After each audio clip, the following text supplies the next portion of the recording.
احنا نسلم الآن أن الشيعة مسلمين وهم الطرف الآخر في هذه الأحداث. الشيعة مسلمين ولا أحد يقول بخلاف ذلك. نعود بقى. اور ہم جو انہیں کافر کافر کہتے رہے، آج ایک ایک کر کے ہمارے سامنے ساری حقیقت واضح ہو گئی ہے، اور انہوں نے کہا کہ میں اپنی پچھلی زندگی کے اوپر توبہ کرتا ہوں، کہ جن کے بارے میں بتایا گیا کہ یہ تو یہودیوں کی پیداوار ہیں، ان کے مسلک کی بنیاد تو عبداللہ ابن سبا یمن سے ایک یہودی آیا تھا، اس نے بنیاد رکھی تھی۔ کبھی بھی یہ ایک دوسرے کے مخالف نہیں ہو سکتے، کیونکہ ان کی تو اصل ایک ہے۔ سارے تو خاموش ہیں، سارے ایک سائیڈ پر ہیں، اور یہ بھی سمجھ میں آ گیا کہ ظالم کی صف میں کون کھڑا ہوتا ہے۔ ہاں، وہ گواہی دے رہے ہیں اللہ کے لیے کہ ہم اس بات کی گواہی دیتے ہیں کہ دوسروں کو کافر نہیں کہنا چاہیے۔ تو یہ واضح فرق ہمارے نوجوانوں کے سامنے آیا، جس کا نتیجہ یہ نکلا کہ آج خواہ مسیحی ہو یا سنی ہو، وہ یہ اعلان کر رہا ہے اشہد ان علی ولی اللہ۔ بسم اللہ والصلاة والسلام علی رسول اللہ وآلہ وآلہ۔ السلام علیکم ورحمۃ اللہ وبرکاتہ۔ امید کرتا ہوں آپ لوگ خیریت سے ہوں گے، پروردگار آپ سب کو اپنے حفظ و امان میں رکھے۔ دوستو، دنیا بھر کے ممالک کی موجودہ صورتحال بالعموم اور مسلم ممالک کی آج کی صورتحال بالخصوص آج کے مسلم نوجوان کو یہ بات سوچنے پر مجبور کر رہی ہے کہ اسے کیا کچھ حقیقت بتائی گئی اور کیا کچھ افسانہ سکھایا گیا، کیا سچ اور کیا جھوٹ، سب کچھ ایک ایک کر کے ہمارے نوجوان کے سامنے حقیقت واضح ہوتے جا رہی ہے۔ آج کے اس جدید دور کے اندر نوجوان یہ سوچ رہا ہے کہ مذہبی طبقے نے اسے دوسرے مسلمان بھائی کے بارے میں، دوسرے مسلک کے بارے میں کیا باتیں بتائی تھیں، اس میں سے کیا سچ ہے، کیا جھوٹ ہے، کیا حق اور کیا باطل ہے، ساری باتیں واضح ہوتی جا رہی ہیں۔ کیوں نہ ہو مسلمانوں کے اوپر یہ باتیں واضح کیوں نہ ہو کہ آج وہ نوجوان دیکھ رہا ہے کہ اسے جو کہا گیا کہ فلاں شخص وہ تو یہودیوں کے دوست ہیں، فلاں جو مسلک ہے، فلاں جو فرقہ ہے، جو کہ مسلمان ہیں، جو کلمہ پڑھتے ہیں، اتنی جدائی ڈالی گئی کہ یہ ایک دوسرے سے ہاتھ نہ ملائیں، ایک دوسرے کے گھروں کے ساتھ دیواریں ملنے کے باوجود خوشی اور غم میں شریک نہ ہوں۔ ان کی یہ ساری کوششیں ناکام ہوتی جا رہی ہیں۔ کیوں؟ اس لیے کہ وہ یہ دیکھ رہے ہیں کہ جن کے بارے میں بتایا گیا کہ یہ تو یہودیوں کی پیداوار ہیں، ان کے مسلک کی بنیاد تو عبداللہ ابن سبا یمن سے ایک یہودی آیا تھا، اس نے بنیاد رکھی تھی۔ کبھی بھی یہ ایک دوسرے کے مخالف نہیں ہو سکتے، کیونکہ ان کی تو اصل ایک ہے، ان کے تو فرقے ایک ہیں، ان کے تو مسلک ایک ہیں، ان کے تو جو عقیدے ہیں وہ سارے ان کی بنیادیں ایک ہیں۔ کتنے جھوٹ بتائے گئے، اور یہاں پر تو کچھ ایسے بھی ہیں کہ جنہوں نے اپنی مذہبی سیاست کی بنیاد ہی اسی نفرت کے اوپر رکھی تھی۔ دوستو، نوجوان دنیا بھر کے اندر، میں صرف پاکستان کی بات نہیں کروں گا، میرے ایک دوست نے جو کہ سلفی عالم ہیں اور جید عالم ہیں، کافی عرصے سے وہ سوشل میڈیا کے اوپر وہ ایکٹیو تھے اور وہ اس طرح کی سیاسی پوسٹیں کرتے رہتے تھے، شیعہ یہودی وغیرہ وغیرہ۔ آپ یقین جانیں ان کی کل میرے پاس کال آئی اور مجھے کہنے لگے ہمدرد بھائی آپ نے ہماری آنکھیں کھول دی ہیں اور ہمارے سامنے حقیقت واضح ہو گئی۔ اور سوشل میڈیا پر میں نے لکھا کہ انہوں نے کہا کہ ہمیں جو ہمارے مذہبی رہنماؤں نے بتایا تھا، جو سکھایا تھا، اتنے برسوں ہم ان کے لیے چندے جمع کرتے رہے، ان کے لیے ہم دریاں بچھاتے رہے، ان کے لیے کرسیاں سیدھی کرتے رہے، ٹینٹ لگاتے رہے ان کے اجتماعات کے لیے، اور انہوں نے ہمیں فلاں فلاں ملک کے بارے میں جہاد کا درس دیا، لیکن آج یہ سب خاموش ہے اور ہماری آنکھیں تو کھول دی ہے ایران نے، اور ہم جو انہیں کافر کافر کہتے رہے، آج ایک ایک کر کے ہمارے سامنے ساری حقیقت واضح ہو گئی ہے، اور انہوں نے کہا کہ میں اپنی پچھلی زندگی کے اوپر توبہ کرتا ہوں اللہ کے سامنے کہ پروردگار ہم نے کیوں ان کے پیچھے، اس مذہبی طبقے کے پیچھے اپنی زندگی برباد کر دی ہے۔ یہ صرف یہاں کے نوجوان کی حالت نہیں ہے، بہت ساری ویڈیوز آپ سوشل میڈیا پر دیکھ لیں گے کہ جو ہمارے پاکستانی نوجوان کہہ رہے ہیں، پاکستانی نوجوان، میرے پاس ایسی ویڈیوز موصول ہوئی ہیں کہ جو کہہ رہے ہیں کہ میں ان سے نفرت رکھتا تھا، اپنے مسلمان بھائیوں سے، کلمہ پڑھنے والوں سے میں نفرت کیا کرتا تھا، اور بہت نفرت تھی، صرف ایک نفرت ایسی نہیں۔ اور یقین جانیں یہ ہر ایک کی حالت ایسی ہے کہ کتنا پمپ کیا گیا نا، ان کو پمپ کیا گیا اور بتایا گیا، بھرا گیا، بغض بھرا گیا۔ آج ان کے سامنے واضح ہوتی جا رہی ہے بات کہ نہیں، سارے تو خاموش ہیں، سارے ایک سائیڈ پر ہیں، اور یہ بھی سمجھ میں آ گیا کہ ظالم کی صف میں کون کھڑا ہوتا ہے۔ ہاں یہ بات واضح ہو گئی کہ ٹھیک ہے بات سیاست کی نہیں ہونی چاہیے، لیکن یہ تو دنیا کے سامنے واضح ہو گیا نا کہ وہ تاریخ کے اندر جو فرعون، نمرود اور شداد کے قصے ہمارے سامنے بیان کیے گئے، آج موجودہ زمانے کے اندر حق کی بات کون کر رہا ہے، سچائی کی بات کون کر رہا ہے، ظلم کے خلاف بات کھڑے ہونے کی بات کون کر رہا ہے، یہ سب کچھ ہمارے نوجوانوں پہ واضح ہو گیا۔ اس لیے وہ یہ جان رہا ہے، وہ یہ سمجھ رہا ہے کہ حسینیت کے اندر اور ظلم کے درمیان میں ایک بڑی دیوار کھڑی ہو گئی ہے۔ اب فیصلہ کرنا ہے کہ کس سمت میں ہونا ہے، کس طرف جانا ہے۔ میں ایسی کچھ ویڈیوز آپ کے سامنے پیش کرنا چاہتا ہوں کہ جو عرب کے لوگوں کی اور علماء کی ہیں۔ میں نے پچھلی ویڈیوز کے اندر اپنے پاکستانی علماء سے، اہل سنت والجماعت کے علماء سے یہ گزارش کی تھی کہ خدا کے لیے حق کی گواہی دیں۔ دنیا بھر کے اندر اب اہل سنت کے علماء، جید علماء، علماء ازہر، علماء مصر، مفتیان کرام، جو بلا شک و شبہ یہاں پاکستان کے علماء سے قد اور کاٹ کے اندر برابر ہیں، اور ان کا جو مطالعہ ہے ایک بڑا وسیع مطالعہ ہے، اور پھر وہاں پر وہ ساری صورتحال کو دیکھ رہے ہیں، وہ گواہی دے رہے ہیں اللہ کے لیے کہ ہم اس بات کی گواہی دیتے ہیں کہ دوسروں کو کافر نہیں کہنا چاہیے، اور ہمارے جن علماء نے دوسروں کو کافر کیا وہ سراسر غلطی پر تھے۔ حق اور سچ بات یہ ہے کہ یہ بھی ہماری طرح مسلمان ہیں، کلمہ پڑھنے والے، ہم اللہ کے لیے گواہی دیتے ہیں۔ تو میں نے پاکستانی علماء اہل سنت سے دس بستہ گزارش کی تھی کہ خدا کے لیے آپ اس بات کو، اس موومنٹ کو تیز کریں، اور جو پچھلے ہمارے علماء نے غلطیاں کی سیاسی وجوہات کی بنا پر، خواہ دیوبند کے علماء ہوں یا بریلی شریف کے علماء ہوں یا اہل حدیث سلفی علماء ہوں، جنہوں نے بھی تکفیر کی کتابیں لکھی ہیں، ان سب کو دریا برد کر دیں، سب کو بہا دیں۔ ان کی کوئی فائدہ نہیں ہے اس کا کہ جو آپ نے مسلمان بھائیوں کے خلاف کتابیں لکھی ہیں یا جو فتوے دی ہیں، انٹرنیٹ پر موجود ہو، سوشل میڈیا پر موجود ہو، یا ایسی جماعتیں جو بنائی، آج سے بند کر دیں ان ساری چیزوں کو، اور مسلمانوں کی وحدت کی بات کریں۔ کیوں؟ یہ اللہ کے لیے گواہی دینا ہوگا کہ ہم اللہ سبحانہ و تعالیٰ کے لیے گواہی دیں حق اور سچ کی، کہ ہم مسلمان ہیں، ہمارے بھائی ہیں وہ جو حق سچ کے لیے کھڑے ہیں، اور ہمارے جو علماء نے، مذہبی طبقات نے سیاسی وجوہات کی بنا پر مخالفت کے اندر جو فتوے دیے، جو گفتگو اور تقاریر کی ہیں، ہم ان سے بری ہیں، ہم اللہ کے لیے اس سے بری ہیں۔ حضرت خالد بن ولید رضی اللہ عنہ، حضرت خالد بن ولید سے ایک عمل ہو گیا تھا جس میں انہوں نے ایک قبیلے کا قتل کر دیا تھا۔ رسول اللہ صلی اللہ علیہ وآلہ وسلم نے کیا فرمایا؟ یا اللہ میں اس سے بری ہوں جو خالد نے کیا ہے۔ تو یہ کیا ہے؟ ہمیں اسوہ رسول اللہ صلی اللہ علیہ وآلہ وسلم کی سیرت سے بات معلوم ہوتی۔ ایک صحابی نے جنگ کے دوران میں ایک شخص کے اوپر تلوار سونت دی، اس نے فوراً کلمہ پڑھ لیا، لا الہ الا اللہ محمد رسول اللہ، اس نے حق کی گواہی دے دی، لیکن اس نے پھر بھی اس شخص کا قتل کر دیا۔ جب رسول اللہ صلی اللہ علیہ وآلہ وسلم کے پاس یہ معاملہ آیا، غالباً اسامہ بن زید رضی اللہ عنہ تھے، آپ شدید غصہ ہوئے اور کہا کہ ہل لا شققت قلبہ، تم نے اس کا سینہ کیوں نہیں چیر دیا؟ جب سوال کیا کہ آخر تم نے ایسا کیوں کیا تھا، کہا یا رسول اللہ اس لیے کہ میں نے اس کی گردن پر تلوار رکھ دی تھی، اب اس نے کلمہ پڑھ لیا تھا تو شاید میں نے سمجھا کہ اس نے تلوار کی خوف سے کلمہ پڑھا ہے، تلوار کی خوف سے کلمہ قبول نہیں ہوتا، گواہی قبول نہیں ہوتی، اس لیے میں نے مار دیا۔ رحمت للعالمین صلی اللہ علیہ وآلہ وسلم نے کیا فرمایا اپنے صحابی کے خلاف؟ فرمایا ہل لا شققت قلبہ، تم نے اس کا سینہ کیوں نہیں چیر دیا؟ یہ ہے ایک حق سچ کی گواہی جو ہمیں سیرت النبی صلی اللہ علیہ وآلہ وسلم سے بات معلوم ہوتی ہے۔ آج یہی رویہ رکھتے ہوئے ہمارے علماء اہل سنت کو یہ کرنا چاہیے کہ ہم یہ کہیں کہ ہمارے جو نوجوان اس ساری صورتحال کو دیکھ کر تواتر کے ساتھ پاکستان اور دنیا بھر میں اس بات کی گواہی دے رہے ہیں اشہد ان علی ولی اللہ، وہ شیعہ ہونے کا اعلان کر رہے ہیں۔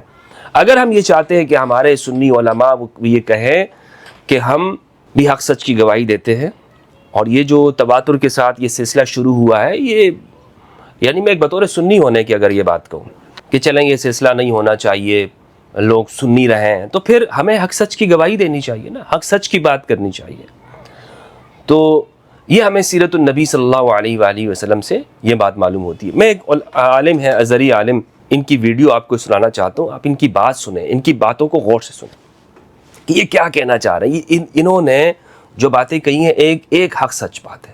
يعني احنا نسلم الآن أن الشيعة مسلمين وهم الطرف الآخر في هذه الأحداث. الشيعة مسلمين ولا أحد يقول بخلاف ذلك. نعود بقى إلى التوصيف. کہہ رہے ہیں کہ شیعہ مسلمان ہیں. إذن عندنا كفار كفرهم معلوم ومسلمين ضد بعض. إحنا بقى يا شيخ سلامة نقف مع مين؟ نقف مع المسلمين ضد الكفار ولا مع الكفار ضد المسلمين ولا نقول ربنا اضرب الظالمين بالظالمين؟ اصل میں عرب کے اندر آج کل سوشل میڈیا پر ایک ٹرینڈ چلایا جا رہا ہے تکفیریوں کی جانب سے، جو موجودہ صورتحال ہے ایران اور اسرائیل کے درمیان میں. سوشل میڈیا پر یہ ٹرینڈ چل رہا ہے اللہم اضرب الظالمین بالظالمین واخرجنا منہم سالمین. اے اللہ تو ظالموں کو ظالموں سے لڑا دے اور ہمیں اس میں سے سالم نکال دے. تو اس پر یہ تبصرہ کر رہے ہیں کہ بھائی ایک جانب کفار ہیں اور دوسری جانب بالکل مسلمان ہیں.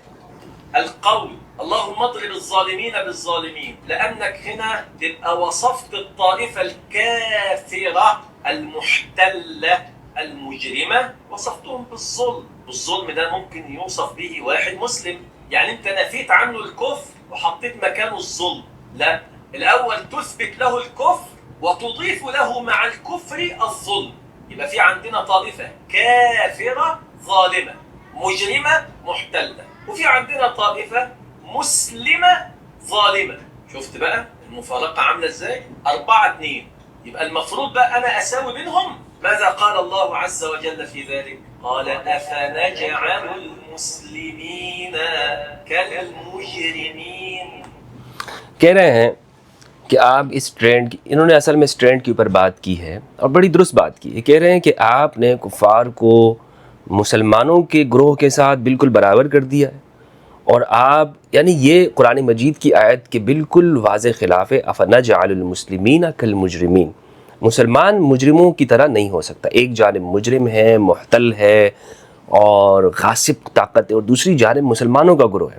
تو یہ ٹرینڈ سوشل میڈیا پر جو چلایا جا رہا ہے یہ حق سچ کی نہیں ہے، اور یہ انہوں نے اس ازہری عالم نے اللہ کے لیے گواہی دی نا، حق سچ بات کی. یہاں پر بھی ایسے علماء ہیں کہ جنہوں نے اللہ کے لیے بات کی ہے اور حقیقت کی بات کی ہے. لیکن دوستو ایک تواتر کے ساتھ ہمارے علماء کو آگے آنا چاہیے، اہل سنت کے علماء کو، اور سچ بات کریں بھائی، اور بتائیں لوگوں کو. جیسے میں نے آپ کو کہا کہ یہ اس ساری صورتحال کے اندر حق سچ کیا ہے، اور ہمارے ہاں سے جو فتوے نکلے اور نکالے گئے، جس پر گفتگو ہوئی، تقاریر ہوئی، وہ سب کچھ ہم اس کو آج کے بعد اس سے برات کا اظہار کرتے ہیں. ہمارا اس سے کوئی تعلق نہیں ہے. کیونکہ دوستو دنیا کے اندر عرب کی، میں آپ کو بتاؤں کہ ایک اور ویڈیو آپ یہ سنیے گا کہ تیزی کے ساتھ جو نوجوان ہیں، اب یہ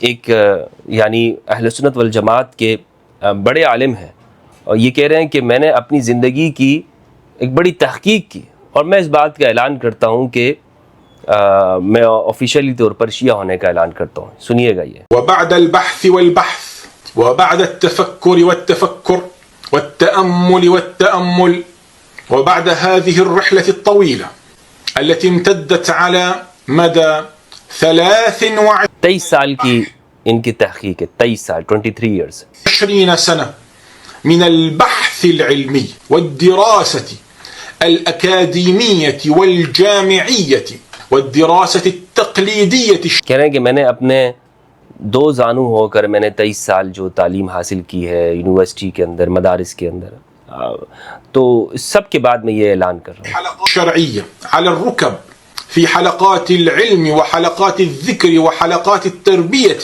في المساجد وعلى مدى رحلة. اور کتابوں کے اندر جو میں نے غوطے لگائے ہیں، کتابوں کی ورق گردانی کی ہے، اور میں نے جو اتنے عرصے مساجد، مدارس کے اندر، علمی حلقوں کے اندر، دراسات کے اندر، محاضرات، اس میں شرکت اور شمولیت کی ہے. في بطون الكتب من الدراسة والقراءة لأكثر من 500 كتاب إلى إعلان تشيع وانسلاخ الكامل من مذهب الضلال والزور. کہتے ہیں کہ یہ میں اس سے بالکل برات کا اعلان کرتا ہوں، کہ جو ہمارے ہاں دجل اور کذب بتائے گئے. اور دجل اور کذب سے ان کی مراد کیا ہے؟ دجل اور کذب سے ان کی مراد یہی ہے کہ جو ہم نے تکفیر کے فتوے یہاں پہ بتائے ہیں، جو ہم نے وہ جو ہدایت کی رہنما تھے اہل البیت علیہم السلام، ان کو چھوڑ کر ہم نے ایسے رہنما ہم نے بنائے کہ جن کی اتباع کا قرآن اور سنت نے، جن کی اتباع کا رسول اللہ صلی اللہ علیہ وآلہ وسلم نے حجۃ الوداع کے اندر حکم نہیں دیا، اپنی آخری وصیت کے اندر رسول اللہ صلی اللہ علیہ وآلہ وسلم نے اس کا حکم نہیں دیا. تو حکم کس کا دیا تھا؟ قرآن اور اہل البیت کا. اور ہم نے رہنما کسے بنائے ہیں؟ میں نے آپ کو بتایا دوستوں کہ نوجوانوں کا تیزی کے ساتھ جو کنورٹ ہونے کا، تحول کا جو سلسلہ ہے، اس کے پیچھے چند وجوہات ہیں. ایک وجوہات تو ہمارے نوجوانوں کے سامنے اس پورا یہ جو ظاہرہ ہے نا، پورا اس وقت میں دنیا کے اندر جو تبدیل ہوا ہے پورا، وہ کیا ہے؟ جدیدیت کی وجہ سے، سوشل میڈیا، انٹرنیٹ کے آنے سے پچھلے جو سیاسی، سماجی اور مذہبی رہنماؤں نے جو جھوٹ بولے ہوئے تھے، یعنی وہ چیزیں جو حقائق کو چھپایا تھا، وہ سامنے آنے لگے. اب جب وہ سامنے آنے لگے ہیں، اس میں لوگ ایک دوسرے سے کمیونیکیشن کے ذرائع بڑھ گئے ہیں، جب گفتگو کر رہے ہیں، تحقیقات کا دائرہ وسیع ہو گیا ہے، تو نوجوان اس ساری چیزوں سے متاثر ہو گئے. دوسری بات، اس میں جو حدیث ثقلین کو چھپایا گیا، اور حدیث ثقلین کی ایک بڑے پیمانے پر دنیا میں جو آج ترویج ہو رہی ہے، اور اس کے مقابل میں کوئی چیز سامنے نہیں آ رہی. تیسری چیز جو اس پہ ایک بڑی جو وجوہات میں سے ہے، وہ موجودہ دنیا کی صورتحال ہے، کہ اس صورتحال نے جہاں پر یہ دیکھا کہ شیعان علی ہیں اور دوسری جانب وہ طاقتیں اور قوتیں ہیں کہ جو ظالم ہیں، اور اس میں ہمارے علماء اہل سنت کا ایک واضح رویہ کہ جو جانبداری کے ساتھ وہ خاموشی کے اوپر مبنی ہے، خاموشی کے اوپر مبنی ہے، اور کہہ رہے ہیں کہ بس خاموش رہو، چپ رہو، بالکل بس ختم. اور اس میں ہمارے جو اہل سنت ہیں دنیا بھر میں، آپ یہ دیکھیں کہ ایک تاریخ میں آپ کو تھوڑا سی مختصر سی تاریخ آپ کو بتاتے چلوں کہ جس سے آپ کے سامنے چیزیں واضح ہوں گی. طویل عرصے سے جو شیعان علی ہیں ان کا قتل عام ہوا پوری دنیا کے اندر، اور اس کے پیچھے وجہ یہ بتائی گئی کہ یہ صحابہ کی تکفیر کرتے ہیں، صحابہ کو گالیاں دیتے ہیں. یہ ایک علمی اختلاف تھا، لیکن اس بنا پر مسلم ممالک کے اندر ان کو سائڈ پہ کیا گیا اور دیوار کے ساتھ لگایا گیا. پھر عراق کے اندر، شام میں ایک جنوسائیڈ ہوا، قتل عام ہوا ایسی سلفی وہابی تنظیموں کے ذریعے سے، وہ آپ کے سامنے یہ حالیہ باتیں ہیں. پھر اس کے بعد جب یہ ایک کوشش ہوئی ایک پوری کہ سنی شیعہ کو لڑایا جائے، پوری دنیا میں بھرپور طریقے سے کوشش ہوئی، لیکن اس میں انہیں ناکامی ہوتی ہے. اس ناکامی کے بعد انہوں نے کہا یار ہم نے تو اتنا سرمایہ لگا دیا، لیکن یہ ساری چیزیں تو اب یہ کامیاب نہیں ہو پا رہی ہیں، تو وہ خود کود پڑے اور انہوں نے ایک نقشہ بنایا، اور وہ کہہ رہے ہیں کہ دنیا اب ہمارے طریقے پہ چلے گی، اور ہم جس طرح دنیا کو چلانے کی کوشش کریں گے اس طرح دنیا چلے گی. اور اس میں جو مسلم حکمران ہیں، خاص طور پر اہل سنت، وہ ان کو آفیشیلی جزیہ دے رہے ہیں، ٹیکس دے رہے ہیں، جزیہ ان کے سامنے سر جھکا دیا. لیکن ایسے میں واحد آپ کو نظر آئے گا کہ جو غدیر کو ماننے والے ہیں، وہ طاقتیں جو غدیر کی طاقتیں ہیں، انہوں نے اپنے آپ کو کہا کہ نہیں، ہم کسی کے سامنے، طاغوت کے سامنے سر نہیں جھکائیں گے. تو یہ واضح فرق ہمارے نوجوانوں کے سامنے آیا، جس کا نتیجہ یہ نکلا کہ آج خواہ مسیحی ہو یا سنی ہو، وہ یہ اعلان کر رہا ہے اشہد ان علی ولی اللہ.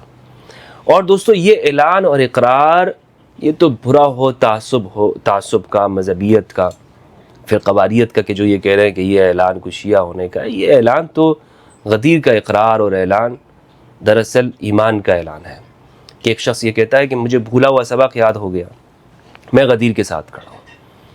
تو یہ کچھ نوجوان ہیں، آپ دیکھیں ان کی ویڈیوز. أنا مسيحي أشهد أن لا إله إلا الله وأشهد أن محمدا رسول الله وأشهد أن عليا ولي الله بالحق وأشهد أن الشيعة هم على حق. یہ اس طرح کی ویڈیوز سامنے آ رہی ہیں، اور پاکستان سے بھی ہیں جو یہاں پر ایسے لوگوں کی کہ جو اس بات کا اعلان کرتے جا رہے ہیں. تو دوستو میں آخر میں یہ کہنا چاہوں گا کہ آئیے ہم حق سچ کی گواہی دیں اور نفرت کی اور تفریقے سے باہر آئیں، اور مسلمان جتنی جلدی اس بات کو سمجھ جاتے ہیں، ہمارے لوگ، ہمارے حکمران، ہمارے مذہبی طبقات، کہ ہم نے جو ایک دوسرے پر فتوے دیے یہ ہماری ہی اپنی پیروں پر کلاڑی مارنے کے مترادف ہے. ہمیں اس سے باہر آنا چاہیے اور اللہ کے لیے گواہی دیتے ہوئے، اللہ کے لیے انصاف کی گواہی دیتے ہوئے، حق سچ کی، قسط کی، بر کی، نیکی کی، اور ہم ایک دوسرے سے ہاتھ ملائیں، گلے ملائیں، اور نفرت کے اور تکفیر کے فتاووں سے باہر آئیں. والسلام علیکم ورحمۃ اللہ وبرکاتہ.